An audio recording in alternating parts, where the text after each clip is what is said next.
പദാവലിയിലെ ഏത് വാക്കുകൾ കൊണ്ട് നിങ്ങളെ ചേർത്തു വെക്കണമെന്നറിയില്ല. കണ്ടുകഴിഞ്ഞ ഏത് ചരിത്രത്തിൽ നിങ്ങളെ അടയാളപ്പെടുത്തണമെന്നും അറിയില്ല. ഒന്നു മാത്രം അറിയാം, ഇന്ത്യയിലെ കോടിക്കണക്കിന് മനുഷ്യരുടെ ജീവശ്വാസത്തിൽ ഇന്ന് നിങ്ങളായിരുന്നു. ഹൂഗ്ലി നദിക്കരയിലെ ഈഡൻ ഗ്യാളനിൽ സഞ്ജുവിന്റെ വസന്തകാലം. രാജാവ് ബാക്കി വെച്ചു പോയൊരു ചേസ് മാസ്റ്ററുടെ ശൂന്യതയിൽ ഒറ്റയ്ക്കൊരു പോരാളിയുടെ വിയർപ്പ് തുന്നിയിട്ട കുപ്പായം. ഓരോ വീഴ്ചയിലും നിങ്ങൾക്കൊപ്പം സഞ്ചരിച്ച മനുഷ്യർക്ക് ഇതിനുമപ്പുറം ഒരു സ്നേഹ സമ്മാനം അത് മറ്റെന്താണ്? കൊട്ടിഘോഷിക്കപ്പെട്ടവരെല്ലാം ഒരറ്റത്ത് കാഴ്ചക്കാരായെങ്കിൽ ഇന്ത്യക്കായി ചങ്കുറപ്പിന്റെ മലയാളി പയ്യനൊരുക്കിയ അനശ്വരമായ ക്രിക്കറ്റ് കാവ്യം. ഏത് നിരാശയുടെ ജീവിത വഴിയിലും നേർത്തൊരു പ്രതീക്ഷയുടെ പ്രകാശം അത് കടന്നു വരാതിരിക്കില്ല. വിൻഡീസിനെതിരെ അസാധ്യമെന്ന് ലോകം വിധി എഴുതിയാൽ അതിനാദ്യം സഞ്ജു വീഴണം. കണക്കുകൂട്ടി ഇന്ത്യയെ മനഃപ്പാടമാക്കിയപ്പോൾ എതിരാളിക്ക് ഇത് പാഠഭാഗത്തില്ലാത്തൊരു അഗ്നിപരീക്ഷ. ഇതുപോലൊരു സെൻസിബിൾ ഇന്നിംഗ്സ് ഒന്ന് കരീബിയൻ കുടില തന്ത്രങ്ങൾക്ക് പക്ഷേ മറുപടിയില്ലാതെ പോയി. 195 എന്നൊരു അസാധ്യ ലക്ഷ്യം. ഇതുപോലൊന്ന് നേടിയ ചരിത്രം ലോകകപ്പിൽ ഇന്ത്യക്കുമില്ല. വിൻ പ്രഡിക്ടറിലും വിൻഡീസ് വിജയം അനായാസമെന്ന് സ്ക്രീനുകളിൽ തെളിഞ്ഞു കണ്ടു.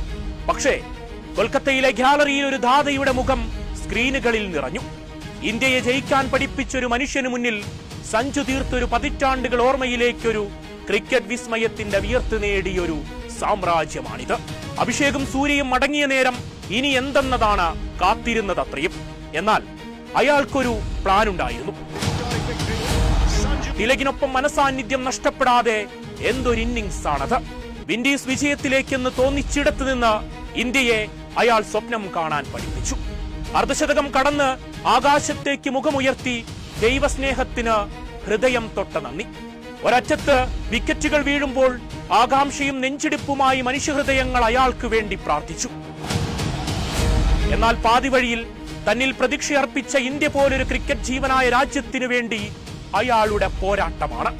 മോട്ടിയും ചേസുമെല്ലാം സ്പിൻ കെണിയുമായി വന്നവരാണ്. എന്നാൽ വിൻഡീസ് കുന്തമുനകളെല്ലാം സഞ്ജുവിന് മുന്നിൽ നിഷ്പ്രഭം. 27മായി തിലകിന്റെ കൂട്ടുകെട്ട് ഇന്ത്യൻ പ്രതീക്ഷകൾക്ക് തണലേകി. തിലകും ഹാർദിക്കും വീണുപോയവരാണ്. എന്നാൽ വിജയം പുൽകാതെ മടങ്ങില്ലെന്നയാൾ ഒരു ജനതയോട് മനസ്സിലെങ്കിലും പറഞ്ഞിരിക്കണം. സമ്മർദ്ദഘട്ടത്തിൽ വീഴുന്നവനെന്ന് പറഞ്ഞവരോടാണ്. ഇതുപോലൊരു നെഞ്ചുടിപ്പിന്റെ സമയവും കടന്നെങ്കിൽ അപകട തീരത്തെ രക്ഷകനായത് സഞ്ജു വി സാംസൺ. ഒടുവിലെ ഓവറിൽ ആകാശമുയരെയൊരു സിക്സറിലുണ്ട്. പ്രതിഭയും വിശ്വാസവും അടങ്ങാത്ത ദൃഢമായൊരു ലക്ഷ്യബോധവും.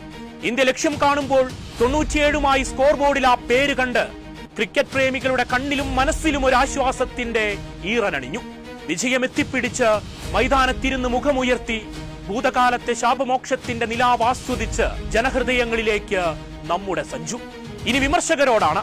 സകലതും തകർന്ന് കടലാഴങ്ങളിൽ അസ്തമിക്കേണ്ടിടത്താണ് നെഞ്ചുവിരിച്ചൊരു മലയാളിയായ ഈഡനിൽ പൊരുതി നേടിയ വിജയകാവ്യം. ഇനി എത്ര പരാജയങ്ങളിലും അയാൾക്ക് പിന്നിൽ ഒരു സാമ്രാജ്യമുണ്ടാകും. അവർക്കായി അയാളും ഇവിടെ തന്നെ കാണും.